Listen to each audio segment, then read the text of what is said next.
Welcome to New Possibilities. I speak truth to power without fear.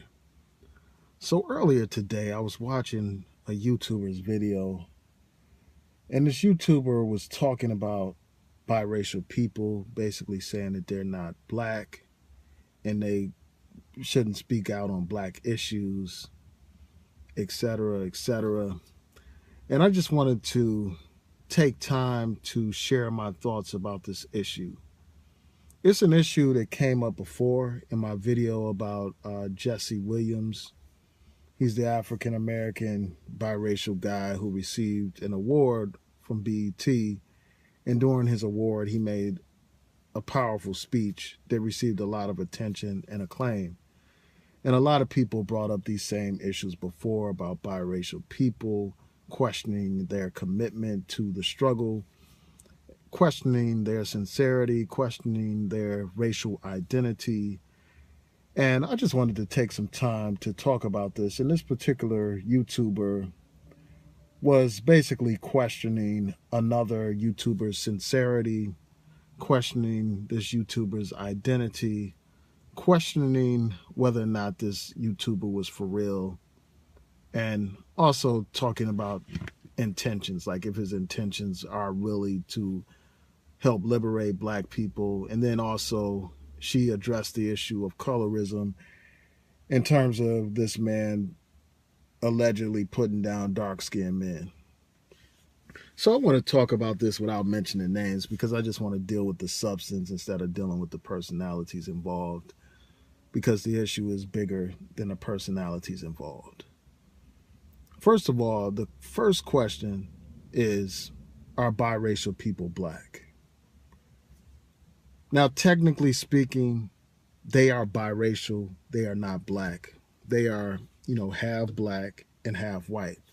Just from a biological standpoint, if you were to just look at it that way. But in this society is governed by social constructs. And one of those constructs is race.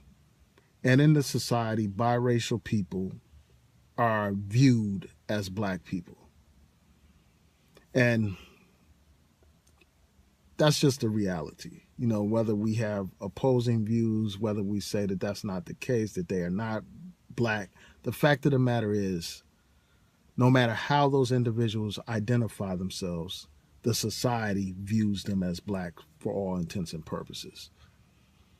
And I think that us as a people, we are already a minority in this country.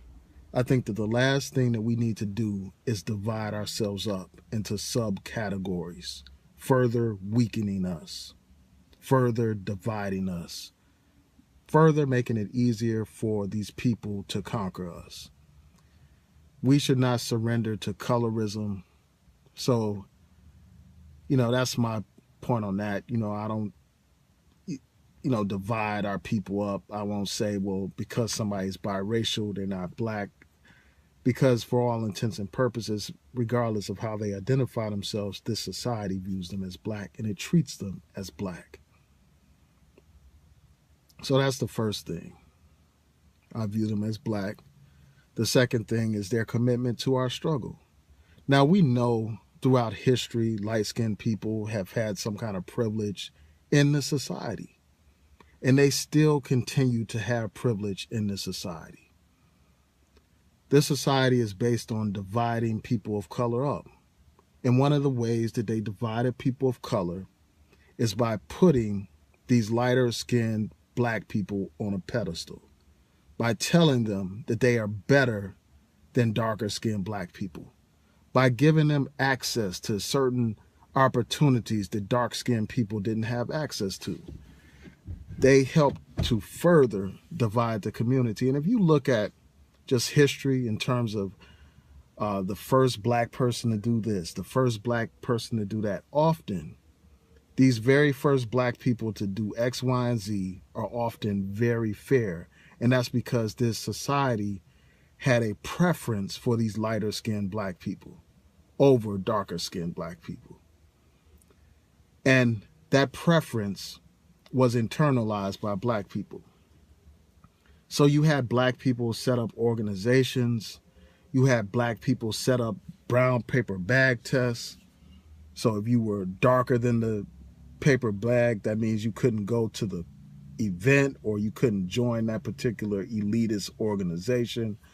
So we internalized our oppression and we oppressed ourselves. You know, you had these lighter skinned black people oppressing darker skinned black people.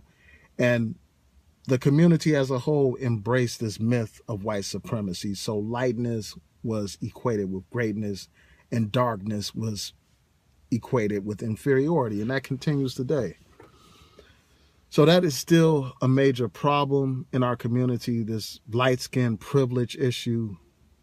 And that's a legitimate question to raise when dealing with these questions of identity, because often what happens, and I understand why people question, you know, this issue of racial identity, because often what happens is these lighter skinned blacks benefit from privilege. So you could have a light skinned black person saying the same thing that a dark skinned black person is saying, but because it's coming from a light skinned person, people will look up to that person and they will admire that person. They will flock to that person because they have been taught that that person is better. And you have a lot of these color-struck women and men who flock to this kind of stuff. You know, they flock to somebody who's lighter. They view them as having a greater or more significant voice, even though they're saying the same thing that all these other people are saying. So that's a valid question about leadership and about like how, unfortunately, a lot of our people are still blinded by colorism. And, you know, that's just a fact. That's a reality that we cannot escape. The fact of the matter is light-skinned privilege still exists. And for that reason, often mulattoes are in, you know, a more influential position. And that's something that needs to be addressed. But I'll also say this, in terms of commitment to black people, you know, I think that we need to move away from this idea that biracials cannot be involved in our struggle. But I think that as they are involved in our struggle, we need to bear in mind that we still have these problems of colorism, that we still view these people as somehow better. And we need to get over that sickness. That sickness, you know, poisons the movement. But in terms of light-skinned people or biracial people being committed to the struggle, I mean, there's a long history of biracial people being actively involved in our struggle, contributing to our liberation as a people. I mean, many of the great people who have accomplished many things, who have been instrumental in our struggle, have been biracial people. People like Frederick Douglass, people like you know, Booker T. Some of you admire him. You saw my video about him, but a lot of people admire him. He was of mixed race. You have people like W.E.B. Du Bois. You have people like Thurgood Marshall. You have people like even Malcolm X, the great Malcolm X. His mother was biracial. And many of us, many African Americans, unfortunately, due to the legacy of slavery, due to the legacy of Jim Crow even, a lot of us have, you know, been products of biracial relationships or, you know, interracial relationships. In a lot of cases, it was forced. You know, during slavery, there was rape. During Jim Crow, there were situations where a black girl was forced to have sex with white men. So because of that legacy and because of the legacy of integration, where you have black people and white people mingling, a lot of black people are mixed with a lot of, you know, white people. So we are mixed race people. So, you know, so that makes this issue even more complicated. It adds to this problem of colorism. So, you know, the bottom line is this. I don't question somebody's sincerity simply because they're biracial. You know, I don't question that at all. There are plenty of examples of biracials being actively involved in the struggle and being genuinely committed to the struggle. So I don't judge anybody based on the fact that they're biracial alone. I look at their deeds, I look at their intentions.